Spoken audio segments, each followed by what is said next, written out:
एक ऐसा व्यक्तित्व, ऐसे संत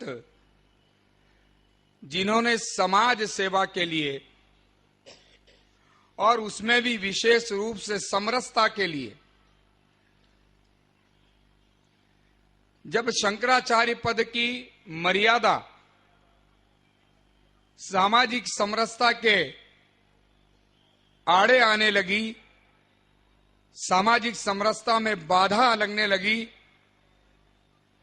तो परम पूज्य गुरुदेव ने हंसते हंसते उससे शंकराचार्य पद को छोड़ दिया और सामाजिक समरसता का अपना रास्ता अपनाया। जाने कितने दीनहीन बंधुओं को गले लगाते चले जीवन पर्यंत।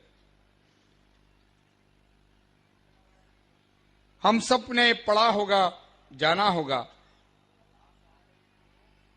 कि सिंहस्थ के मेले में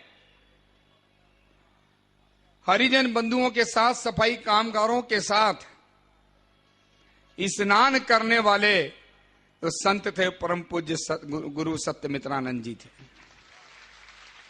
जिन्होंने हजारों हरिजनों के साथ स्नान किया।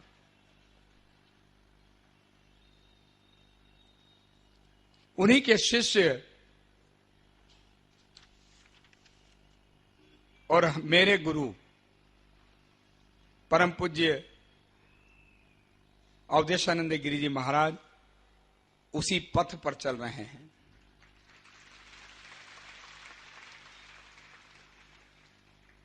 मुझे बहुत अच्छी तरह याद है 5 जुलाई का वह दिन जब हम दिल्ली में गुरुदेव के पास पहुंचे, कोटि चंडी यज्ञ की योजना बनाकर, एक कल्पना लेकर, और गुरुदेव से निवेदन किया कि गुरुदेव ऐसा हम कुछ विचार कर रहे हैं और हमारा यह विचार, हमारी यह योजना बिना आपके आशीर्वाद, आपके सानिध्य के यह संभव नहीं है। और गुरुदेव ने जब सामाजिक समरसता के लिए कोटि चंडी महायज्ञ करने की बात सुनी तो मैं क्षमा चाहूंगा, गुरुदेव के चरणों में विनम्र निवेदन कर रहा हूं कि गुरुदेव अपने आप को रोक नहीं पाए। वे भी भूल गए कि वे आचार्य महामंडलेश्वर हैं। एकदम उछल से पड़े, कोटि चंडी महायज्ञ, और आश्चर्य से कहने लगे क्या हो पाएगा, पर तुरंत ही फिर बोले नहीं नहीं, तुम लोगों की टीम ये कर सकती है। हम सबके प्रति जितने कार्यकर्ता यहां काम में लगे हैं, उन सब के प्रति गुरुदेव के इस विश्वास ने हम में इतनी ऊर्जा भर दी कि आज वह ऊर्जा खपाए नहीं खप रही है। अभी प्रद्युम्न जी कह रहे थे कि रात 11:30 बजे मैंने उन किशोरों को कंकर बीनते हुए देखा, तो ये वही ऊर्जा है। अभी तो ऐसा लग रहा है कि ये ऊर्जा की हम जितनी खपत कर रहे हैं वो और पता नहीं कहां से, ये गुरुदेव के आशीर्वाद से हम में पुनः भरा जाती है। 3 घंटे 3.5 घंटे और अधिकतम 4 घंटे का विश्राम करके भी कार्यकर्ता पूरी चुस्ती फुर्ती से काम कर रहे हैं। और तत्क्षण गुरुदेव ने उसी समय अपने सारे कार्यक्रम इन दिनों में जो थे वो सब कैंसिल किए। तत्काल अपने सहयोगियों को बुलाकर कहा कि कन्याकुमारी का जो अधिवेशन है प्रभु प्रेमी संघ का, वो अधिवेशन कैंसल, उन दिनों की जो कथाएं वो कैंसल, अब सिर्फ कोटि चंडी यज्ञ होगा।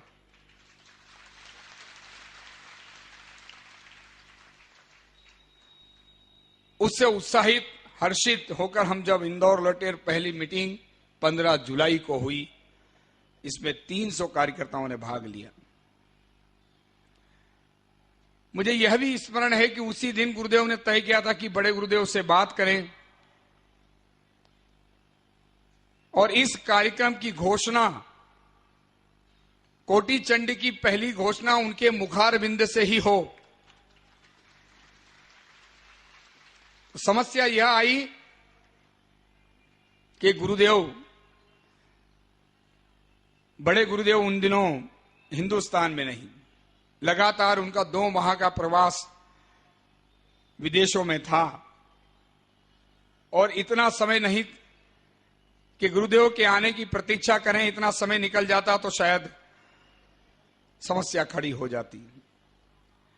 यह भी बात हमने जब गुरुदेव को बताई तो तत्काल बड़े गुरुदेव ने इसकी भी हमें अनुमति दे दी कि इंग्लैंड में बैठकर इंदौर में पत्रकार परिषद को उन्होंने संबोधित किया। वीडियो कॉन्फ्रेंसिंग के माध्यम से इस कोटि चंडी महायज्ञ की घोषणा जो हिंदुस्तान में होना है, इंदौर शहर में होना थी, उसकी घोषणा गुरुदेव ने इंग्लैंड में बैठकर की।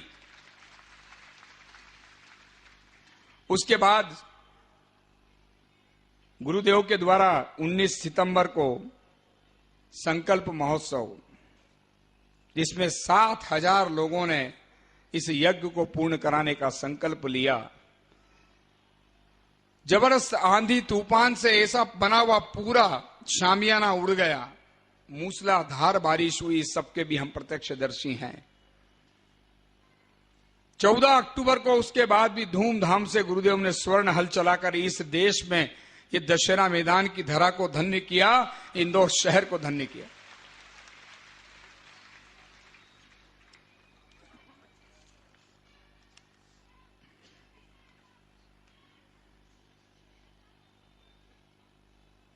ऐसे तेजस्वी 2 सूर्य आज इस मंच पर विराजित हैं और उस बीच में आपका समय मैं चुराऊं, मैं लेऊं, यह उचित नहीं।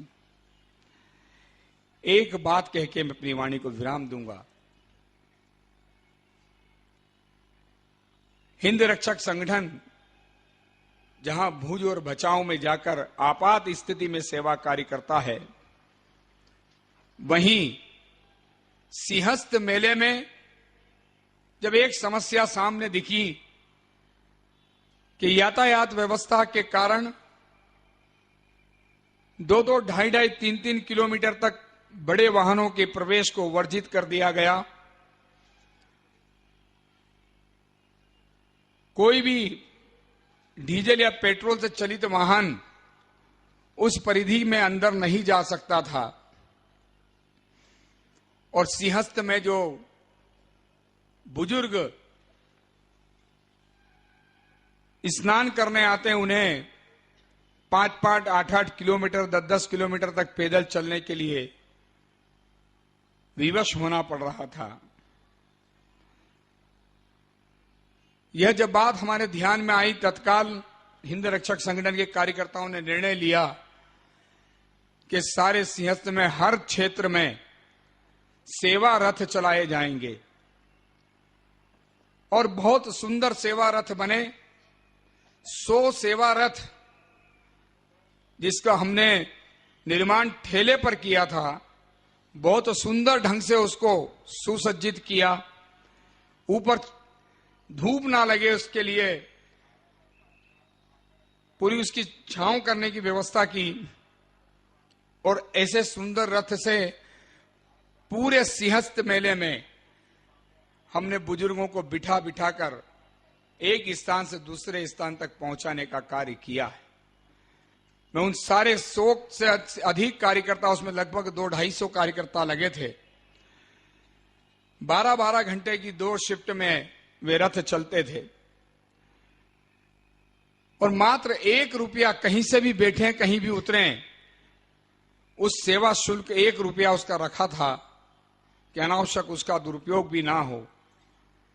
तो यह कार्य भी सेवा के रूप में हिंद रक्षक संगठन ने सिंहस्थ मेले के दौरान प्रारंभ किया था और जिसे आने वाले सिंहस्थ में और बहुत सुंदर ढंग से करने की योजना संगठन की है।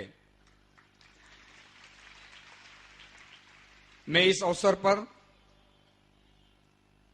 उन लोगों का भी धन्यवाद करने के लिए खड़ा हुआ हूं जिन्होंने कन्या पूजन के लिए, जब उन्हें जानकारी में आया यहां से